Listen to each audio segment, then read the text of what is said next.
The UN High Commissioner for Refugees is in Pakistan to see for himself how the repatriation of Afghan refugees is progressing.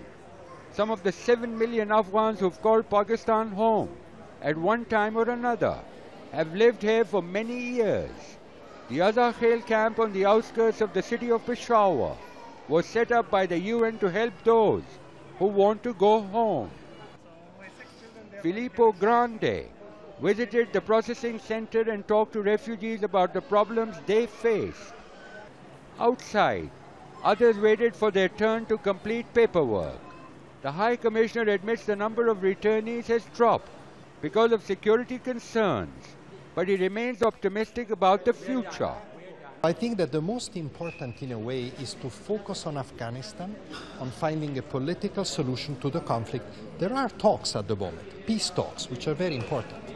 And I think around that, we need to prepare for development, for long-term development of the country. That will create a solution for refugee problem.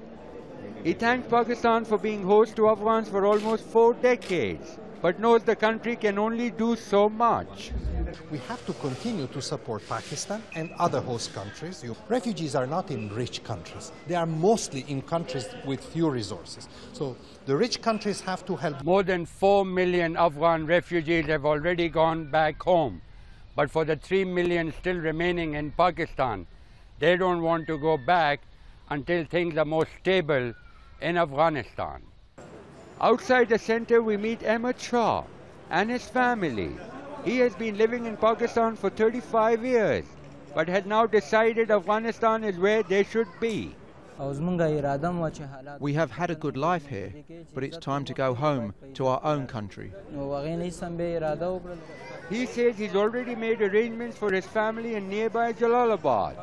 In recent years, Pakistan tightened its border controls and forced some Afghan refugees to return home. With the new Prime Minister and government, the crackdown appears to have been relaxed, at least for now, giving the UN more time to implement the voluntary repatriation process. Kamal, Hyder, Al Jazeera, Azhar camp on the outskirts of Peshawar.